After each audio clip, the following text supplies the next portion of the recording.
Welcome to my channel যে creation. আশা করি তোমরা সকলেই ভালো আছো, আমরাও খুব ভালো আছি। বড়োদেরকে প্রণাম, ছোটোদেরকে অনেক ভালোবাসা দিয়ে আজকে নতুন আরেকটা ভিডিও নিয়ে হাজির হয়েছে। আশা করি ভালো লাগবে সকলকে। সবাইকে রাধে রাধে, জয় শ্রীকৃষ্ণ, জয় মা লক্ষ্মী। তো চলো আজকে সকাল সকাল ভিডিওটা শুরু করে দিই। সকালবেলা উঠে সমস্ত বাসি কাজ সেরে পুজো দিয়ে, দেখো কালকে রাত্রে ডাল ভিজিয়ে রেখেছিলাম, সেই ডাল ভিজানোর পরে বড়িও দিয়ে দিলাম। বড়ি দেওয়ার পরে তারপরে সকালে জলখাবারে বানিয়ে নিয়েছি হচ্ছে সাদা আলুর তরকারি, লুচি।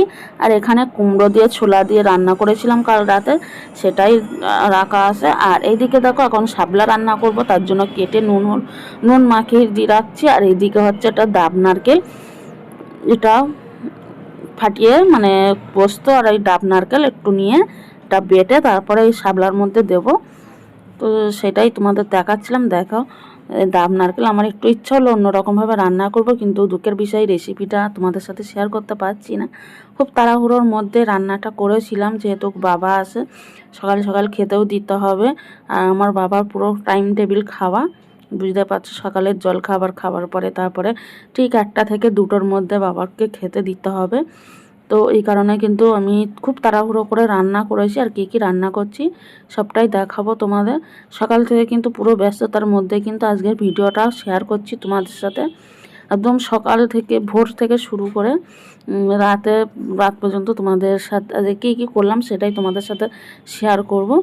তো চলো রান্না বান্না করে নিই, তারপরে মাঝে সাঝে তোমাদের সাথে একটু করে শেয়ার করব।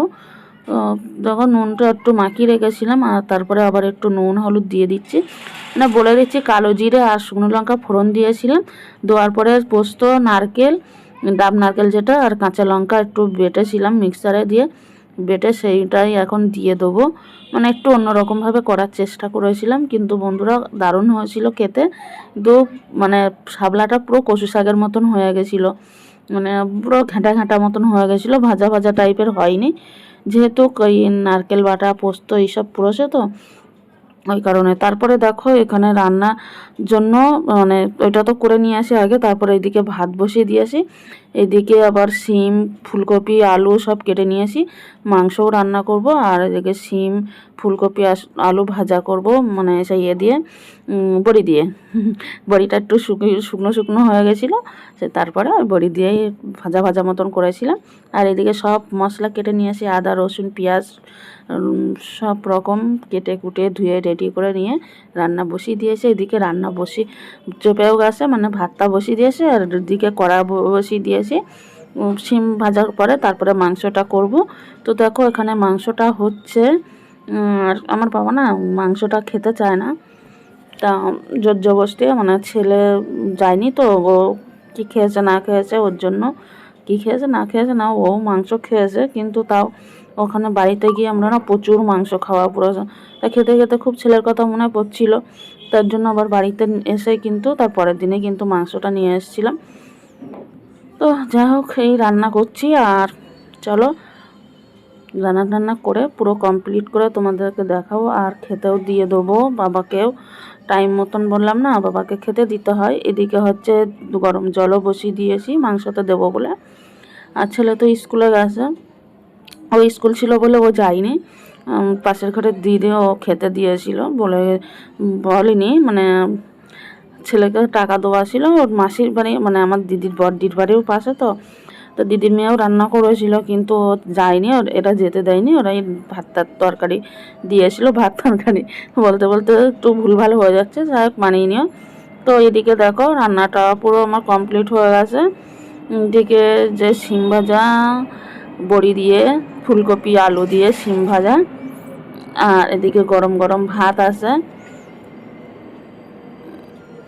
আর এদিকে হচ্ছে দেখাচ্ছি তোমাদের জলপাইয়ের চাটনিও আছে।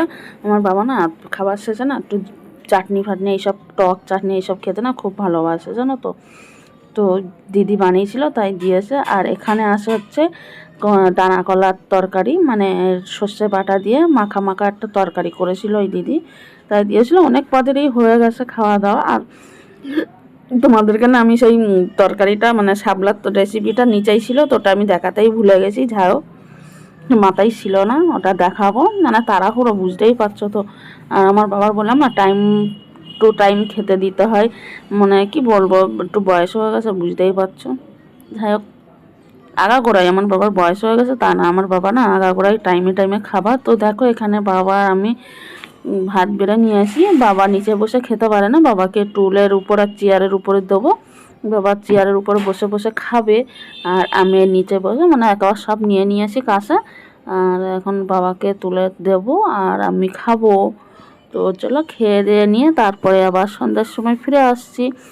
তো আজকে সারাদিন তোমাদের ভিডিওটা কেমন লাগলো সেটা কমেন্টের মাধ্যমে জানিও, আর ভালো লাগলে কিন্তু বন্ধুবান্ধবদের সবার মধ্যে শেয়ার করে দিও। অনেক দিন পরে কিন্তু তোমাদের সাথে ব্লগ ভিডিও শেয়ার করেছি, এতদিন তো শুধু রান্নার ভিডিও এটা ওটা দিয়ে যাচ্ছি। যাই হোক, তারপরে সন্ধ্যের সময় একটু মন চাইলো যে একটু পায়েস করি, মানে কী বলো তো, ঘরে ছিল গোবিন্দভোগ চালও ছিল, তারপরে হচ্ছে কাজু কিশমিশ এসব সবই ছিল, শুধু দুধটা একটু আনা লেগেছে। আর চুষি টিন চুষিগুলো না, যেগুলো হাতে বানানো ওই চুষিও ছিল, তো চুষিগুলো না নষ্ট হয়ে যাচ্ছে। আর এই শীতকাল পড়লে না একটু পায়েস পায়েস এইসব খেতে ইচ্ছা করে না, তো তার জন্য। আর আমার বাবা এইসব খেতে ভালোবাসে, সুগার, তাই কি একটু অর্ধেক খাই। দেখো বয়স হয়ে যাচ্ছে, কি বলবো, আমার বাবা বলে কি মরণ তো হবে, খেয়ে দিয়েই মরি, আমার বাবা এটাই ভাবে। তো যাই হোক, তো এখন এই চুষি আর আতপ চাল গোবিন্দভোগ চাল এই দিয়েই পায়েসটা করছি, মানে চালটা একটু কম আর এই চুষি দিয়েই বেশ ভালোই লাগছিলো জানো তো। তো পায়েসটা এখন বানিয়ে নেবো, আর এদিকে হচ্ছে তেজপাতা দিয়ে দিয়েছি, চালও দিয়ে দিয়েছি। তো এখন ফুটুক, আস্তে আস্তে হতে থাক, আর তোমাদের সাথে সেটা একটু শেয়ার করলাম। তো যাই হোক, কে কে শীতের মধ্যে পায়েস খেতে ভালোবাসো সেটা কমেন্টের মাধ্যমে জানিও। আর চলো আজকে ভিডিওটা কিন্তু এই করতে করতে শেষ করে দেবো, ভালো লাগলে লাইক কমেন্ট শেয়ার করে দিও। আর এদিকে হচ্ছে পাউডার দুধ রেখেছিলাম, সেটাও একটু গুলে দিয়ে দিলাম এর মধ্যে। তো চলো, সারাদিনের ভিডিওটা তোমাদের কেমন লাগলো সেটা কমেন্টের মাধ্যমে জানিও। তো ভালো লাগলে সবাই লাইক কমেন্ট শেয়ার করে দিও। টাটা সবাইকে।